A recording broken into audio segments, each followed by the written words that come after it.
नमस्कार दोस्तों, स्वागत है आपका मेरे चैनल कॉमिक्स लाइफ में। शुरू करते हैं क्रूक बॉन्ड सीरीज़ की एक और मज़ेदार कॉमिक्स, क्रूक बॉन्ड और स्वर्गलोक में हंगामा पार्ट 3। निरीक्षण करने पर उसे असलियत का पता चलते देर नहीं लगी।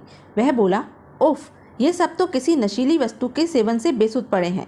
सुनो कोंडा, तुम तुरंत महाराज को सारी स्थिति की सूचना दो, तब तक हम इन्हें होश में लाने की कोशिश करते हैं। कोंडा ने कहा, ठीक है। सूचना मिलते ही यमराज जी भी चित्रगुप्त के साथ वहां आ पहुंचे। तब तक प्रहरी सबरू गबरू और स्वर्गलोक की सीमा के पालकों को होश में ला चुके थे। यमराज ने कहा, अरे दुष्टों, नलायकों, सच सच बताओ, यह सब क्या चक्कर है और वे दोनों मृत्युलोक प्राणी कहाँ हैं? सबरू गबरू बोले, हमें क्षमा कर दीजिए महाराज, क्षमा कर दीजिए। उन दोनों धूर्तों के बारे में तो हमें कुछ नहीं मालूम, लेकिन हमारी यह दशा उन दोनों ने ही हमें कोई नशीला पदार्थ खिलाकर की है, कहकर उसने सारी बात यमराज को बता दी। सब कुछ सुनकर यमराज ने कहा, मैं समझ गया। यह सब चक्कर उन्होंने स्वर्गलोक जाने के लिए चलाया है। जरूर वे दोनों स्वर्गलोक की ओर गए होंगे। चित्रगुप्त बोले, महाराज, यदि ऐसा हुआ है तो गजब हो जाएगा। देवतागण हमें किसी भी हालत में क्षमा नहीं करेंगे। आप किसी तरह भी उन्हें स्वर्गलोक के आखिरी द्वार तक जाने से रोकिए, वरना आपके सिंहासन के साथ साथ मेरा आसन भी जाता रहेगा। यमराज बोला, आप चिंता न कीजिए चित्रगुप्त जी, मुझे विश्वास है कि वे अभी स्वर्गलोक के अंतिम द्वार को पार करके स्वर्गलोक के अंदर नहीं पहुंच पाए होंगे। मैं अभी जाकर उनकी अक्ल ठिकाने लगाता हूं तथा उन्हें पकड़ कर लाता हूं। लेकिन हाँ, तब तक मैं लौट कर ना आऊँ, मेरा कार्यभार आपको ही संभालना होगा। सारे कार्य सुचारू रूप से चले, यह जिम्मेदारी आपकी ही होगी। चित्रगुप्त ने कहा, ऐसा ही होगा महाराज, लेकिन आप जल्दी कीजिए, कहीं वे स्वर्गलोक न पहुंच जाएं। यमराज ने कहा, सैनिकों, इन लापरवाह दूतों व स्वर्गलोक की सीमा पालकों को इसी समय काल कोठरी में डाल दो, ताकि अन्य इनसे सबक ले सकें और यमलोक के नियम तोड़ने की फिर कोई हिम्मत न करे। सैनिक बोले, जो आज्ञा महाराज। अगले पल ही यमराज जी एक ही छलांग में अपने भैंसे पर सवार हुए और स्वर्गलोक की ओर चल पड़े। मार्ग में यमराज ने सोचा, ये सब भी बेसुध पड़े हैं। जरूर उन दोनों शैतानों ने इन्हें भी किसी नशीले पदार्थों का सेवन कराया होगा।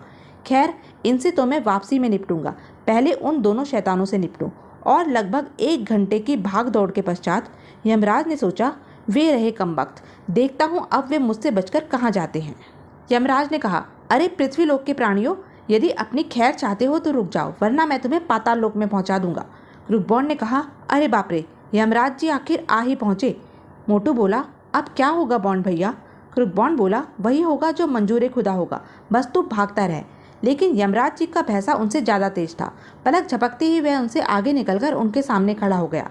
यमराज ने कहा, बस बस, भागा दौड़ी बहुत हो चुकी, अब तुम्हारी भलाई इसी में है कि तुम दोनों चुपचाप मेरे साथ चलो। क्रूक बॉन्ड बोला, बिल्कुल नहीं, हरगिज़ नहीं, हम स्वर्गलोक देखे बिना किसी भी अवस्था में पृथ्वीलोक वापस नहीं जाएंगे। यमराज ने कहा, स्वर्गलोक जाने का विचार त्याग दो मूर्खों, मेरे रहते यह संभव नहीं हो सकता। यदि ज़्यादा जिद करोगे तो मैं इसी समय तुम्हें अपने भैंसे के पैरों तले कुचल कर रख दूंगा। जानते नहीं, मेरा भैंसा कालिया मसान मौत का दूसरा नाम है। यमराज की बात सुनकर क्रूक बॉन्ड एकाएक ठट्ठा मारकर हंसने लगा। यमराज ने कहा, अरे मूर्ख, यह तू पागलों की तरह हंस क्यों रहा है? क्रूक बॉन्ड ने कहा, मैं आपकी बात पर हंस रहा था महाराज। आप अपने इस भैंसे को, जिसे मौत का दूसरा रूप बता रहे हैं और जिसके पैरों तले हमें कुचलना चाहते हैं, मुझे तो यह भैंसा नहीं, झोटा लगता है। झोटा क्या, गधे का बच्चा लगता है। यह भला हमें क्या अपने पैरों से कुचलेगा? यमराज ने कहा, क्या? क्रूक बॉन्ड बोला, मैंने तुम्हारे बाबत बिल्कुल ठीक कहा है ना गधे भाई? भैंसा सोचने लगा, हैं, मुझे गधा कहता है और आंख भी मारता है। अगले ही पल भैंसे ने कहा, ठहर शैतान, मैं तुझे अभी मजा चखाता हूँ। बेचारे यमराज भैंसे द्वारा एकाएक लगाई गई छलांग से अपने आप को संतुलित नहीं रख सके और धड़ाम से नीचे जा गिरे, जबकि क्रूक बॉन्ड और मोटू भैंसे से बचने के लिए पूरी शक्ति के साथ नाक की सीध में दौड़ पड़े। भैंसा बोला, अरे तुम भागकर जाओगे कहाँ उल्लू की दुम, अब मैं तुम्हें हरगिज जीवित नहीं छोड़ूंगा। मोटू बोला, हाय बॉन्ड भैया, अब क्या होगा? भैंसा तो वास्तव में मौत की तरह हमारा पीछा कर रहा है। क्रूक बॉन्ड ने कहा, घबराओ नहीं, बस दौड़ते रहो। स्वर्गलोक का अंतिम द्वार अब ज़्यादा दूर नहीं, बस हम एक बार वहाँ पहुँच जाएं, फिर कोई हमारा बाल भी बांका नहीं कर पाएगा। यमराज ने कहा, कालिया मसान, इन्हें हरगिज मत छोड़ना, ऐसी लात मारना कि दोनों सीधे पृथ्वीलोक पहुँच जाएं। लेकिन क्रूक बॉन्ड और मोटू के सितारे शायद बुलंद थे। यही कारण था कि वे कुछ देर की भागम भाग के पश्चात सकुशल स्वर्गलोक का अंतिम द्वार पार करके स्वर्गलोक के भीतर पहुँच गए। यह देख यमराज जी के पसीने छूट गए। वह बोले, रुक जाओ कालिया मसान, देवलोक में हमारी बिना आज्ञा के प्रवेश करना वर्जित है। लेकिन भैंसे के कानों में शायद अपने स्वामी यमराज जी की आवाज़ नहीं पड़ी थी। वह पूर्वता क्रुकबॉन्ड व मोटू के पीछे दौड़ता रहा। यमराज बोले, हे ईश्वर, अब क्या होगा? इधर स्वर्गलोक यानी देवलोक के सुंदर वातावरण में प्रवेश करते ही क्रुकबॉन्ड की बाँछें प्रसन्नता से खेल उठी। वह बोला, आहा, हम लोग स्वर्गलोक आ पहुँचे हैं, अब हमें कोई डर नहीं।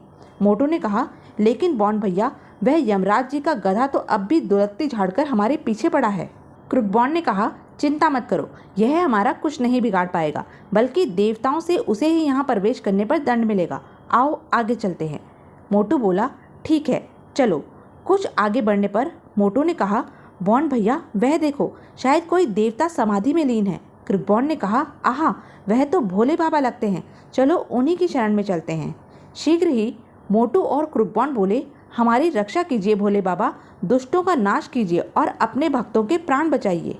उनकी कातर पुकार सुनकर भोले बाबा ने अपनी आंखें खोली और बोले, वत्स, कौन हो तुम दोनों और हमारे पास कैसे आना हुआ? अरे, तुम तो मनुष्य योनि के प्रतीत होते हो, फिर यहाँ देवलोक में कैसे आ गए? जल्दी जवाब दो, वरना मैं तुम्हें भस्म कर दूंगा। क्रुकबॉन्ड ने कहा, क्रोधित मत होइए प्रभु, पहले हमारी रक्षा कीजिए, फिर हम आपको अपनी सारी आप बीती बता देंगे। भोले बाबा ने कहा, ठीक है, तो बताओ तुम्हारे प्राणों को किससे खतरा है और वह कौन है? क्रुकबॉन्ड बोला, वह देखिए प्रभु, यमराज जी के उस कालिया मसान से ही हमें अपने प्राणों का खतरा है। वह हमारा दलिया बनाने के लिए कटिबद्ध है। भोले बाबा ने कहा, हैं, यमराज का भैंसा और देवलोक में? उसकी इतनी हिम्मत कि हमारी बिना आज्ञा के स्वर्गलोक में प्रवेश करे? इसे अपने इस दुस्साहस का दंड भोगना ही होगा। अगले ही पल भोले बाबा ने कहा, नंदी। नंदी बोला, प्रभु। भोले बाबा बोले, जाओ, कालिया मसान को उठाकर उसके यमलोक में फेंक दो। नंदी ने कहा, जो आज्ञा प्रभु। अगले ही पल कालिया मसान सोचने लगा, अरे बाप रे, भोले बाबा का नंदी तो शायद मुझे नेस्ता नाबूद करने के लिए आ रहा है।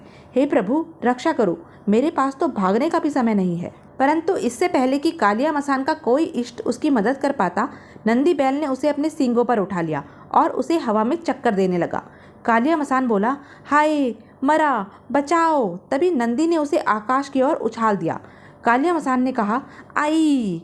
उस समय यमराज जी देवलोक की सीमा के बाहर अंतिम द्वार पर बैठे अपने कालिया मसान के वापस लौटने की प्रतीक्षा कर रहे थे। यमराज सोचने लगे, पता नहीं कालिया मसान अभी तक क्यों नहीं आया। देवलोक में सर्वप्रथम भोले बाबा का आसन आता है, कहीं कालिया मसान।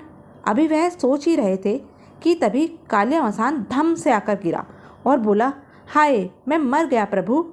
यमराज ने कहा, हैं? अपने भैंसे की हालत देखकर यमराज को गश आ गया। भोले बाबा, शिव शंकर को क्रुकबॉन्ड ने क्या कहानी सुनाई और उस पर भोले बाबा की क्या प्रतिक्रिया हुई? क्या यमराज क्रुकबॉन्ड और मोटू को देवलोक से लाने में सफल हो सके और उन्हें वापस पृथ्वीलोक पर भेज सके?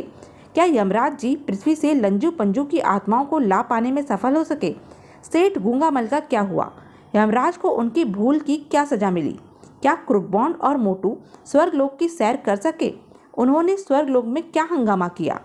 यह सब जानने के लिए बने रहें मेरे साथ, और हाँ, मेरे चैनल को लाइक, शेयर और सब्सक्राइब करना ना भूलें। धन्यवाद।